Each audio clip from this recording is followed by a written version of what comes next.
지금 참 어려운 때를 저희가 살고 있어요. 뉴스를 들어보면 영화에서만 보았던 그러한 사건들이 현실에 나타나고 있습니다.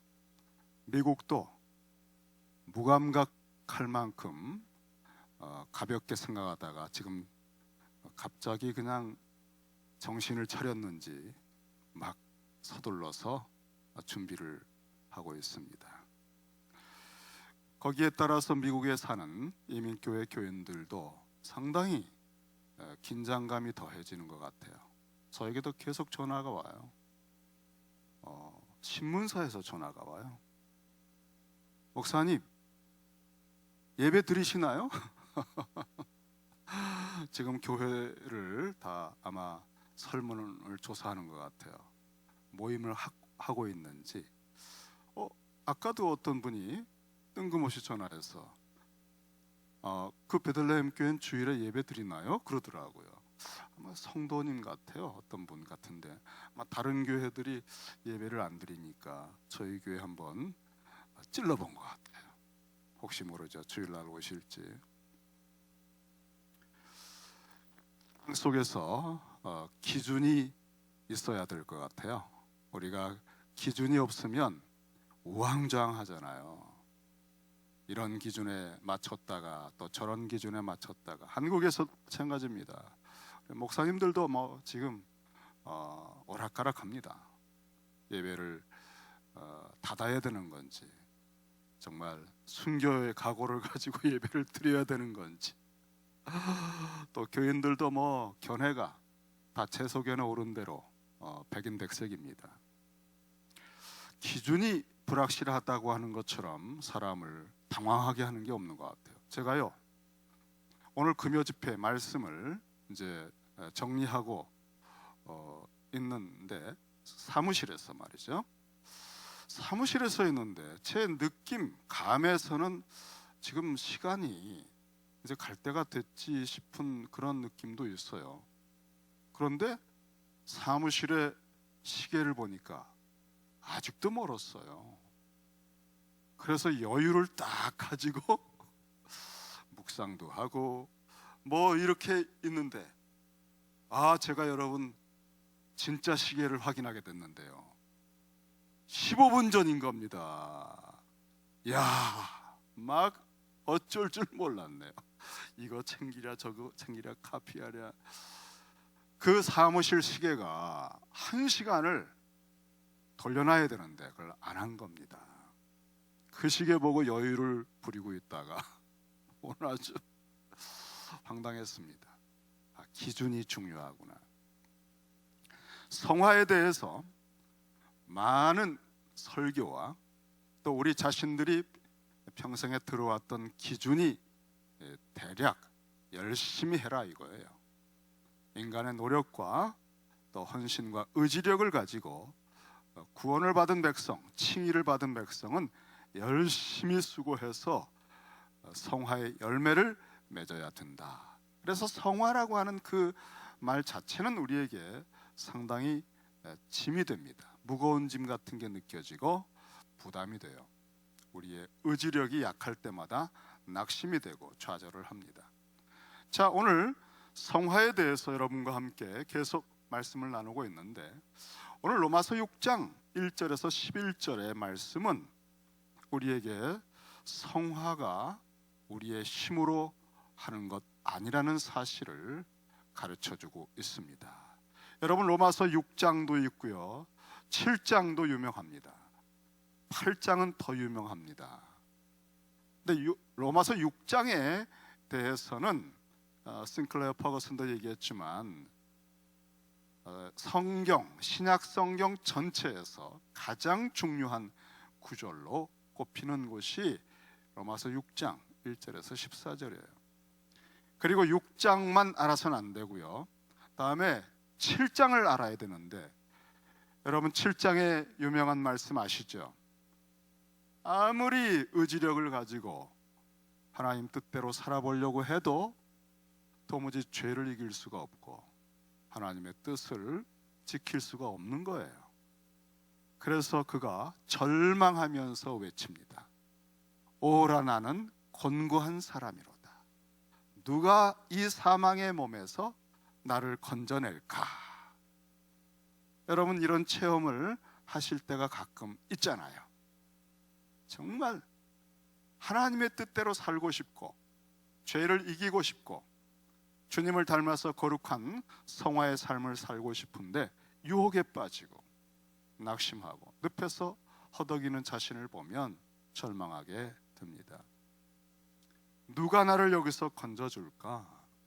그 외침과 그 절망의 탄식을 디디고 드디어 로마서 8장에 동이 틉니다. 우리 주 예수 그리스도, 그리고 특별히 성령에 대해서 말합니다. 성령 안에서 우리가 이 거룩한 성화의 길을 갈 수 있다는 것을 명백하게 가르쳐 주셔요. 자, 오늘은 6장인데 6장은 성화의 원리를 우리에게 가르쳐 줍니다. 물론 이 원리만 가지고 우리가 성화의 길을 갈 수 있는 건 아니에요. 왜냐하면 7장을 보아서 알지만 우리의 의지력으로 이 원리를 적용할 때 절망하게 돼 있어요. 우리의 힘으로는 성화의 길을 갈 수가 없다는 거죠. 그런데 자꾸 사람들이 자기의 의지와 인간적인 노력을 가지고 성화를 해보려고 가르치거나 또 시도합니다. 시행착오를 거치게 되는 거죠. 자, 오늘 말씀에 우리가 좀 더 보면은 1절에 보면은 우리가 무슨 말을 하겠느냐? 은혜를 더하게 하려고 죄에 거하겠느냐? 이런 질문을 하게 되는 이유는 그 바로 앞에 5장 20절 말씀을 사람들이 듣고 하는 얘기입니다. 죄가 더한 곳에 은혜가 더욱 넘쳤나니, 이 바울의 말을 듣고 좀 약간 어리석은 질문을 한 것입니다. 좀 비평적인 얘기를 한 거죠. 야, 그렇다면 은혜를 더 풍성히 받으려면 죄를 자꾸 져도 괜찮다는 얘기 아니냐? 죄 짓고 또 은혜 받고 말이죠. 그럴듯하잖아요. 여기에 대해서 2절에 바울이 단호하게 잘라버렸습니다. 그럴 수 없다. 절대 안 된다. 이러한 것을 허락하면 우리 마음속에 자꾸 미끄러져요. 여러분, 출애굽을 했습니다. 6월절 양과 더불어서 죽어서 애굽에서 나왔어요. 그런데 또 애굽에 들어갔다 또 나오는 것을 경험하기 바라십니까? 와, 그 홍해 건너는 거 재밌더라. 익사이팅하더라. 그런 사람 없잖아요.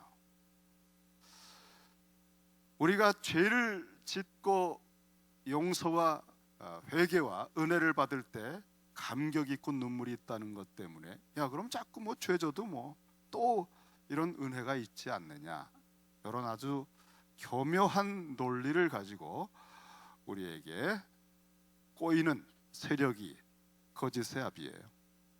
우리 스스로도 그런 걸 자꾸 만들어내서 합리화시킬 때가 있습니다. 절대 아니다, 그럴 수 없다 라고 바울이 잘라 말했습니다. 예를 들어 보세요. 여러분, 아이들이 말이죠, 엄마가 무심해요. 엄마가 관심이 없어요. 그런데 아프잖아요. 몸살, 감기 그런 거 걸려보세요. 뭐 맛있는 것도 사주고 뭐 죽도 끓여주고 그냥 만져주고 괜찮으냐? 이 엄마의 극진한 사랑을 체험하면서, 야, 아프니까 이 집에서 내가 주인공이 되는 거예요. 모든 가족들이 관심을 보여주고 그거 좋잖아요. 그리고 이제 낳았어요. 그 다음에 아무도 또 돌아보질 않아요. 다 자기 일이 바빠요. 그럼 어떡합니까? 아픈 것이 있을 때에 사랑이 더해지더라. 그래서 또 아파요? 아프길 원하세요, 여러분? 심지어 꾀병을 부리기도 합니다, 여러분. 부모의 관심을 끌기 위해서. 바울이 말합니다. 그럴 수 없느니라. 그런 유치하고 피상적이고 거짓된 논리로 너희들이 살아가선 안 된다. 여러분, 우리가 아플 때 사랑과 관심과 은혜를 받는 것이 귀하지만 정말 필요한 게 뭡니까? 건강해져서 쑥쑥 자라서 청년이 돼서 정말 사회에 공헌하고 볼만한 아들이 돼서 부모의 사랑을 더 차원 있게 격이 다르게 받으며 부모에게 존귀를 돌려드리는 그것이 진짜 풍성한 은혜지. 아플 때 그 사랑받은 은혜, 그거 생각하고 자꾸 죄를 또 짓고 또 회개하고 이런 거짓말에 속지 않으시기를 바랍니다. 우리는 구원받은 은혜에 감격이 있을지라도 그건 이제 구원이죠. 이제는 성화의 은혜, 성화되어 가면서 하나님을 닮아가면서 하나님의 더 깊고 그의 충만한 동력자의 은혜를 받는, 전에는 몰랐던 세계가 보이는 차원이 다른 그런 은혜를 받기 위해서 앞으로 나아가야죠. 그래서 바울은 과거로 돌아가고 이렇게 거짓말에 속아서 자꾸 어린아이 일을 반복하면서 맴돌고 있는 그런 늪에 빠지게 하는 논리에 대해서 절대 안 돼, 그럴 수 없어. 왜냐하면 우리는 앞으로 성화의 과정으로 전진하는 사람들로 구원을 받았거든. 그 표현이 뭐냐면 죄에 대하여 죽었지 않느냐, 그거예요. 2절의 말씀에 절대 안 되라고 하는 이유가 뭐냐? 우리는 죄에 대하여 죽었기 때문이다. 그러므로 어찌 그 죄 가운데 더 머물러 있겠느냐? 자, 그러므로 중요한 말씀이 뭐냐? 우리가 죄에 대해서 죽었다는 거예요. 바울이 여기에 이제 모든 걸 걸고서 우리를 설득합니다. 자, 그러면 죄에 대하여 죽었다는 뜻이 뭘까요? 이게 얼핏 들으면 좀 막연합니다. 이제는 죄에 대하여 죽었으니까 죄하고는 나는 뭐 터치를 누가 해도 나는 반응이 없어, 죽었다 나는, 이런 걸까요? 우리 안에 있는 죄가 완전히 소멸됐다는 뜻일까요? 여러분, 실제 현실이 어떻습니까? 죄는 우리 속에서 계속적으로 역사하고 있습니다. 우리 속에 얼마나 여러분 별별 생각들이 다 일어나는지 아시잖아요. 그거 다 들춰내서 보여주면 우리 못 삽니다. 죄에 대하여 죽었다는 뜻이 무엇인가? 이제 그것을 설명하기 위해서 3절에서 바울이 이렇게 시작합니다. 너희는 알지 못하느냐? 이미 로마의 교인들이 알고 있는 사실을 가지고 죄에 대하여 우리가 죽었다는 사실을 설명하는 거예요. 그들이 무엇을 알고 있나? 세례에 대해서 알고 있습니다. 세례. 초대교회는 세례 교육이 굉장히 장기간 합니다. 철저하게 해요. 세례에 대해서 너희가 알고 있는 바, 그 세례가 무엇이냐? 무릇 그리스도 예수와 합하여 세례를 받은 우리는 그의 죽으심과 합하여 세례 받은 줄 알지 못하느냐? 여기 알지 못하느냐가 첫 마디예요. 알지 못해? 당신들 알고 있지 않습니까? 우리가 그리스도와 함께 세례받았다는 사실을 알고 있지 않습니까? 여러분, 세례가 뭐죠? 사람이 세례받을 때 물속에 완전히 들어갑니다. 본래 세례가 그렇잖아요. 거의 침례와 같은 거잖아요. 나중에 예식으로 해서 물을 뿌리는 것이 됐지만은 본래는 물속에 텀벙 완전히 꼬르륵 하고 들어가는 거예요. 그게 뭐죠? 이제까지 살아왔던 과거의 나의 모든 옛사람이 장사되는 겁니다. 죽는 거예요. 그래서 세례식은 일종의 장례식이에요. 과거에 살아왔던 모든 것이 통째로 옛사람이 죽는 겁니다. 그리고 세례를 받고 나서 물 밖으로 나올 때, 푸 하고 나올 때 완전히 새로운 세상, 이제는 새 사람으로 새로운 세상을 살아가겠노라고 하는 부활의 의미가 있어요. 그래서 이 세례를 받을 때 이 세례의 의미가 예수님과 합하여 십자가에서 죽었다, 옛사람이. 그리고 예수님이 부활할 때 예수님과 연합하여 함께 부활했다, 이게 세례라는 거예요. 그래서 예수 그리스도의 십자가를 믿고 부활을 믿으면 그 신앙 고백을 확인하고 세례 예식을 베푸는 겁니다. 그러므로 죄에 대하여 죽은 우리라고 하는 것은 그냥 우리가 단독으로 죽었다 그런 뜻이 아니고 그리스도와 합하여, 어디에서요? 그리스도의 십자가에 연합하여 죽었다는 뜻이에요. 바울은 지금 이 어리석은 질문이 들어오니까 격양됐어요. 그런 질문을 들을 때마다 바울이 조금 막 흥분했던 것 같아요. 절대 안 되지, 그런 말도 안 되는 소리를 하고 있습니까? 그래서 그냥 거두절미 단도직입적으로 우리는 죄에 대해서 죽었지 않습니까? 라고 선포한 겁니다. 그리고 나서 자신이 죄에 대해서 죽었다고 한 이 결정적인 표현이 무슨 뜻인지를 이제 풀어가고 있는 거예요. 여러분도 아시다시피 제가 말씀드린 죄에 대하여 죽었다는 뜻은 예수 그리스도의 십자가에 연합하여 함께 죽었다, 그 뜻이지요. 그러므로 그의 죽으심과 합하여 세례받은 것이 우리가 죄에 대해서 죽었다고 하는 방법입니다.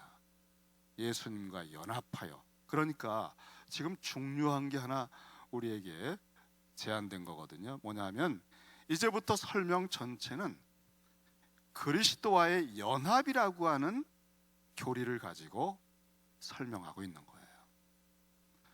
그리스도인들은 정체성이 어디에서 나오나 예수 그리스도와 연합되었다고 하는 데서 모든 정체성이 나옵니다. 예수 그리스도의 죽음에 동참해서 같이 죽었다, 예수 그리스도의 부활에 동참해서 같이 살았다. 에베소서에서는 바울이 더 설명했습니다. 그리스도와 연합하여 하나님 보좌에 앉혀졌다. 우리 주님과 함께 승천해서 하나님 보좌에 앉혀졌다는 거예요. 우리는 그리스도와 딱 연합이 된 사람들이에요. 나는 그리스도 안에 거하고 그리스도는 내 안에 거한다, 같은 표현입니다. 여러분, 주님하고 뗄래야 뗄 수가 없어요. 절대 여러분 혼자 사는 것처럼 생각하시면 안 됩니다. 그렇지 않습니다. 우리는 그리스도 안에 살고 있는 사람들이에요. 그래서 이제 그걸 가지고 당신들도 알다시피 세례받은 우리는 그리스도의 십자가에 연합하여 죽은 자들입니다. 그리고 4절에 그러므로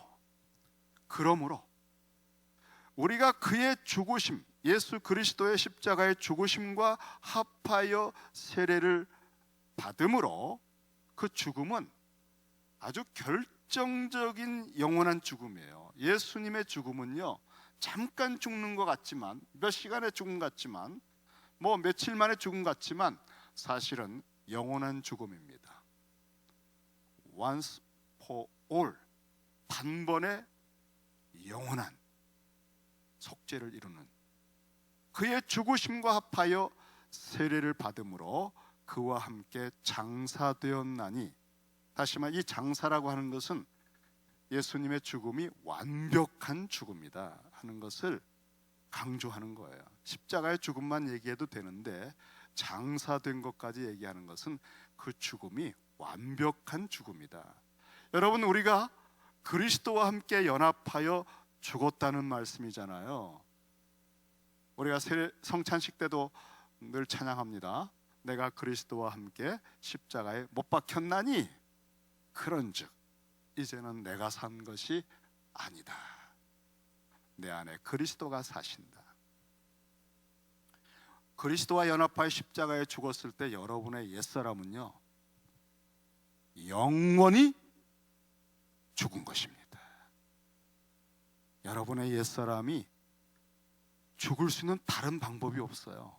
십자가에 예수 그리스도의 십자가에 연합하여 못 박혀 죽었을 때 영원히 죽은 거예요. 여러분의 옛사람은요, 영원히 죽었습니다. 장사되었습니다. 자, 4절을 조금 더 보세요. 이렇게 장사되었나니 이는, 자, 목적이 있습니다. 목적. 아버지의 영광으로 말미암아 그리스도를 죽은 자 가운데서 살리심과 같이. 무덤에 장사되었다는 것은 완벽한 죽음이거든요. 그 완벽한 죽음에서 어떻게 부활할 것인가? 그것은 오늘 아주 독특한 표현을 썼습니다. 아버지의 영광으로 말미암아. 아버지의 영광, 하나님 아버지의 전능하심은 하나님 아버지의 영광이에요. 그 하나님의 영광이 아무것도 없는데 말씀으로 천지를 창조할 때, 전능하심이잖아요. 말씀으로 천지를 창조해서 이 수천억 개의 은하계와 은하계 하나마다 수천억 개의 별들이 있습니다. 그거를 생각하다가 거의 기절할 것 같아요. 압도당해서. 그래서 이 우주와 역사와 만물, 또 인간의 오묘함, 식물 하나하나, 정말 세포, 그 소립자 세계의 그 전자, 그 알 수 없는 그 구조, 이런 것들을 생각하다 보면 머리가 터질 것 같아요. 너무나 절묘하고 기가 막히고 감탄스럽고. 그래서 하나님께서 만드신 이 모든 우주와 역사와 사람들, 이 만물을 보면 그의 영원하신 능력과 신성을 알게 된다고 그랬어요. 하나님의 영광을 알게 되는 것입니다. 하나님의 솜씨, 하나님의 지혜, 하나님의 능력, 이런 것들이 하나님의 영광이에요. 예수님이 죽으셨어요. 십자가에서 완전히 죽으셨어요.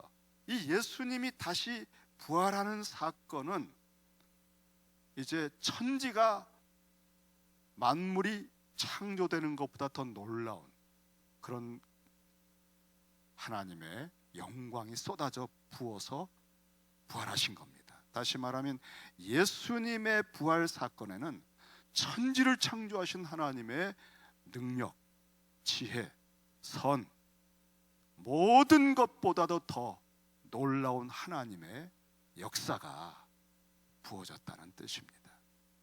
예수님의 십자가에서 하나님의 공의가 얼마나 서슬퍼런지, 아들이신데도 불구하고 그 공의의 진노와 그 심판을 받을 때 피땀을 흘리면서 떠셨어요.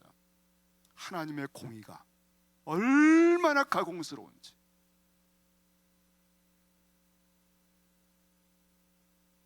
그리고 이 하나님의 이러한 공의가 아들에게 대신 쏟아지면서 마땅히 이것을 받아야 할 죄인들이 살아나는 과정을 통해 하나님의 사랑이 얼마나 기쁜지를 나타내 보이신 겁니다.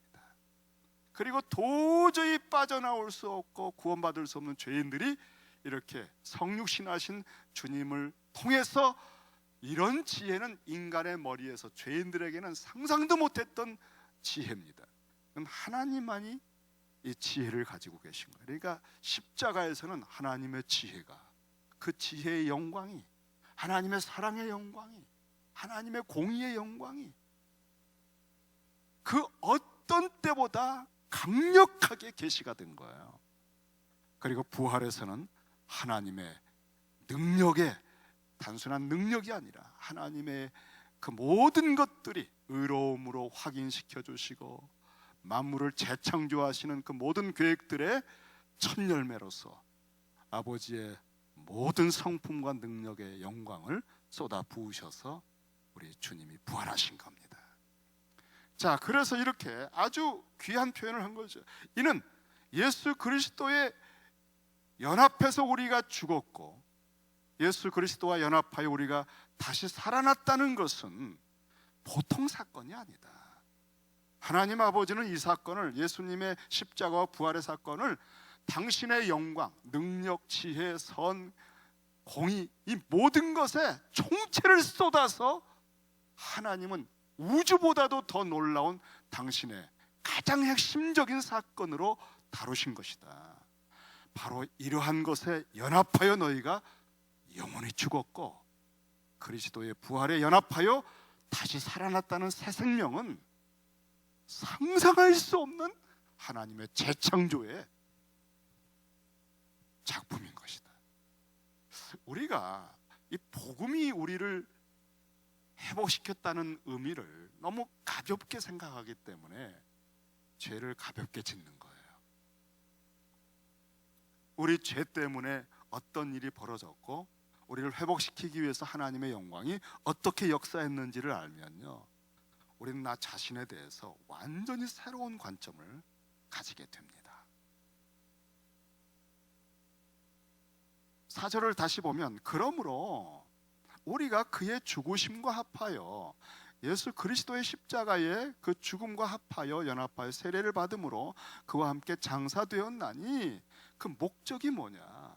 이는 그냥 단순히 살리는 것이라고 안 했죠. 아버지의 그 모든 영광을 쏟아 부어서 그 그리스도를 죽은 자 가운데서 살리시는 그 상상불허의 사건 속에 우리를 동참시켜 우리로 또한 그 부활의 새 생명 가운데 남은 생애를 행하게, 이 행한다는 것은 주님을 따라서 살아가는 그 아주 독특한 단어예요. 주님이 행하시는 것처럼 너희도 행하라, 그런 단어예요.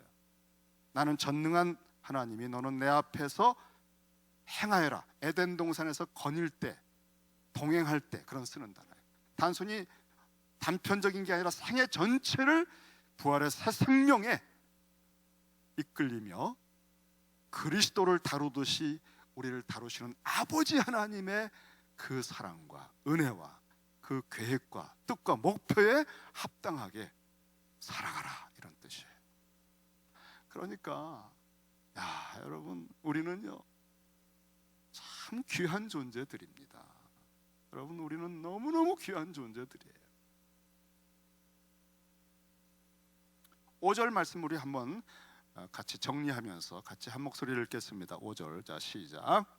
만일 우리가 그의 죽으심과 같은 모양으로 연합한 자가 되었으면 또한 그의 부활과 같은 모양으로 연합한 자도 되리라.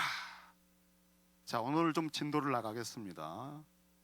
11절까지 달려가겠습니다. 6절 제가 읽겠습니다. 우리가 알거니와 우리의 옛사람이 예수와 함께 십자가에 못 박힌 것은 죄의 몸이 죽어 다시는 우리가 죄에게 종노릇하지 아니하려 함이니. 자, 죄에 대하여 죽은 우리가 죄에 대해서 이제는요 완전히 태도가, 우리 입장이 바뀐 겁니다. 우리가 이 말씀을 읽기 전에는 죄에 대해서 막연하기도 하고, 또 죄를 지으면 또 회개하면 되지, 이런 아주 가벼운 생각들이 뭐 몇십 년 설교를 듣고 교회에서 성경 공부를 해도요 정리가 안 된 채로 오락가락해요. 그래서 죄를 그냥 가볍게 짓고요, 또 회개도 그냥 또 해요. 그런데 십자가와 그리스도의 부활에 연합되어 아버지의 영광으로 만들어진 이러한 복음을 통한 우리의 재창조, 하나님의 작품이 된 것을 묵상하게 되면 우리는 죄에 대해서 새로운 태도를 가지게 됩니다. 이게 중요한 거예요. 새로운 태도는 말씀을 듣고 깨달으면서 우리 속에 만들어지는 거예요. 정말 우리는 하나님이 보시는 것처럼 보고 하나님이 느끼시는 것처럼 느끼는 그것이 성화입니다, 여러분. 말씀을 자꾸 접하면서 이 십자가의 의미를 자꾸 터치를 받지 않으면, 그리스도의 영광을 여기서 이렇게 느끼지 않으면 우리 속에 생각이나 감정이나 태도 같은 게 변화되질 않아요. 늘 예전 방식으로 쳇바퀴를 도는 거예요. 성화가 되질 않습니다. 그런데 이 말씀을 진중하게 차근차근 뭐가 터치하고 지나가고 깨달아지고 지나가고, 그랬구나, 복음이 귀하구나, 요 한 가지 느낌만 가지고도 우리 속에는 이미 변화가 일어나고 있는 겁니다. 그래서 성화의 중요한 방편은 말씀이에요. 말씀 없이는 이 계시가 전달이 안 되거든. 이 말씀을 읽을 때 성령께서 열어서 그리스도의 영광을 보여주시는 거예요. 죄의 몸이 죽어 다시는 우리가 죄에게 종로로 타지 아니하려 함이니, 이는 죽은 자가, 죄에 대하여 죽은 자가 죄에서 벗어나 의롭다 하심을 얻었기 때문이다. 계속 반복해요. 그리스도와 연합된 죽음과 부활의 의미를 반복하고 반복합니다. 이거 굉장히 중요한 방법입니다, 여러분. 저는 했던 설교를 3번은 합니다. 이게 성경적이거든요. 그런데 제가 깨달은 게 있어요. 했던 본문을 3번째 할 때는요, 처음에 했던 설교가 제가 하나도 뭘 모르고 했구나, 그걸 깨닫게 돼요. 야, 여러분 정말 기가 막히네. 산상설교를, 산상수훈을 처음 할 때는요, 있는 책 없는 책을 다 산더미 같이 쌓아놓고요, 얼마나 머리를 싸매고 연구했는지 몰라요. 그리고 한 편 한 편을 정말 마음을 다 쏟아서 했거든요. 그리고 나중에 그 예전의 설교를 이렇게 생각하는데 하나도 생각이 안 나요. 2번째 할 때, 이게 이런 뜻이었구나. 그리고 3번째 같은 본문을 했을 때 그게 정리가 딱 되더라고요. 성도님들은 오죽하겠어요? 한편 설교 듣고 저 설교 또 하네 하는 분들을 가끔 들을 때가 있지만, 여러분 평생 들어도 소용없습니다. 이 말씀에서 주님의 영광이 비춰와야 들은 겁니다. 그래야 그 말씀이 나를 변화시키고 지나갑니다. 그러니 제가 어느 때는 절망을 해요. 목회자들, 설교자들이 하는 모습, 또 저 자신에 대해서 절망하고, 이 계시록까지 모든 말씀을 다 성도들에게 터치시켜서 그리스도의 영광을 직면하게 하고 먹고 마시게 하는 그런 목회자, 그런 설교의 시간, 이런 게 너무나 거의 불가능하거든요. 그러니 우리 시대 교회들이 성도님들을 어떻게 양육하고 있는지 가슴이 아픈 정도가 아니에요. 너무너무 절망감이 와요. 오늘 반복합니다, 여러분. 짧은 본문에서. 자, 7절에 보면은 조금 더 보겠습니다. 이는 죽은 자가 죄에서 벗어나 의롭다 하심을 얻었습니다 해놓고 8절에 9절, 8절 9절 우리 한 목소리 읽겠습니다. 자, 시작. 만일 우리가 그리스도와 함께 죽었으면 또한 그와 함께 살 줄을 믿노니, 이제는 믿는다는 표현을 했습니다. 9절에, 자, 시작. 이는 그리스도께서 죽은 자 가운데서 살아나셨음에 다시 죽지 아니하시고 사망이 다시 그를 주장하지 못할 줄을 알미로라. 여기까지 반복, 그리스도와 연합하여 십자가에 죽었고 우리가 부활한다, 이걸 반복했고요. 이제 정리를 했습니다. 10절에 이제 모든 앞의 내용들을 다 아주 간결하게 핵심을 10절에 정리했어요. 그가 죽으심은 죄에 대하여 단번에 죽으심이요. 자, 10절은요, 우리가 2절에서 그럴 수 없어, 절대 안 돼, 그런 거짓된 논리를 가지고 뭐 그럼 은혜 받으려면 또 죄를 져도 뭐 좋은 거 아니야, 이런 말들 하는 것은 있을 수 없지 하면서 죄에 대하여 죽은 우리가 어찌 그렇게 사나, 그때 그냥 단도직입적으로 얘기했잖아요. 죄에 대하여 죽은 우리. 그리고 이제 그걸 설명하고 있잖아요. 그게 어떤 뜻인지를 가장 명확하게 지금 바울이 앞에서 반복하면서 이제 제대로 확실하게 정리한 답이 10절입니다.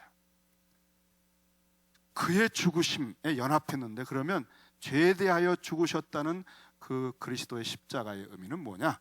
10절이 그것을 말해주고 있어요. 제가 다시 읽어볼게요. 그가 죽으심은, 예수님의 십자가의 죽으심은 죄에 대하여 단번에 죽으심이요. 그래서 우리가 그리스도와 연합하여 십자가에 죽었을 때 우리도 죄에 대하여 죽은 우리가 됐다는 거예요. 자, 그러면 이게 무슨 뜻입니까, 여러분? 죄는 에덴에서 시작할 때 죄를 딱 지으면 어떤 결과가 오는가 하면, 하나님이 에덴 동산에서요 천지 만물을 창조할 때 그 선의 극치로 빛이 있으라 이렇게, 그리고 보시기에 선했더라. 그 선이란 단어가 선악과의 선입니다. 하나님은 당신 안에 보시기에 심히 선한 세계를 쫙 구성하고 있어요. 디자인을 하고 있어요. 그리고 그걸 하나하나 하루하루 말씀으로 창조하신 거예요. 그리고 한 단계마다 확인하시며 보시기에 좋았더라, 선했더라. 나중에 전체를 보시고는 심히 좋았더라. 이 선했다라고 하는 단어를 선악과에 딱 붙여놓고 아담도 하나님 보시기에 선하게 보고 악하게 보는 것을 똑같이 봐야 하나님처럼 대리 통치자로 에덴을 맡길 수가 있잖아요. 근데 선악과에선 무너지고 넘어진 거예요. 하나님 보시는 거하고 거꾸로 보는 거예요. 하나님은 먹으면 죽는다고 한 악한 거를 너무나 보기에 탐스럽고 지혜롭게 할 만큼 좋다고 보니, 어떻게 이 인생들을 에덴 동산과 만물을 통치하게 맡길 수 있겠습니까? 쫓아낼 수밖에 없죠. 자, 그러니까 그때 하나님께서 이 열매를 따먹으면 정말 그 전까지는 그렇게 선한 말씀의 어감으로 선이 가득 찬 말씀들을 하시던 하나님께서요 막 떨리는, 정말 들으면 소름이 끼칠 만큼 어떤 단호하신 표현으로 말씀을 하셨어요. 먹는 날에는 정령 죽으리라. 그 죽는다는 단어를 두 개 겹쳐 쓰는 이런 문법적인 구조는 정말 심각한 죽음입니다. 영원한 진노와 저주, 생명나무는 영원한 생명, 이것을 상징하는 거예요. 그러니까 하나님께서 이 열매를 먹는 날에는 정령 죽으리라, 절대금지라고 하는 어감을 가지고 말씀을 하셨어요. 우리는 하나님이 하신 말씀을 들을 때, 묵상할 때 하나님의 이런 어감까지를 함께 묵상을 해야 우리 속에서 경각심이 생겨요. 단순한 지식이나 교리가 아니잖아요. 그의 사랑, 그의 공의, 그의 진노, 이런 것들이 담겨 있잖아요. 빛이 있으라, 얼마나 하나님의 선하심이 나타납니까? 정령 죽으리라, 영원한 진노와 저주, 하나님의 공의의 진노가 쏟아지는 무서운 죽음이 죄에 대한 대가로 선포가 됐습니다. 그래서 이 죄를 지은 그 다음에는요 죽을 수밖에 없는 거예요. 죄와 사망의 권세가 사람들을 왕노릇하며 다스립니다. 그래서 평생 죽음에 대한 두려움으로 사는 거예요. 여러분, 코로나19가 딱 들어오자 사람들의 표정이요 어두워져요. 그리고 불안해져요. 그리고 잘 안 모여. 왠지 아시죠? 그 근원을 두 단계, 세 단계만 딱 파고들면 딱 한 가지예요. 죽음에 대한 공포입니다. 이것이 사람들을 움직이는 힘이에요. 죄인들을 움직이는 힘. 그래서 이렇게 병원이 많은 거예요.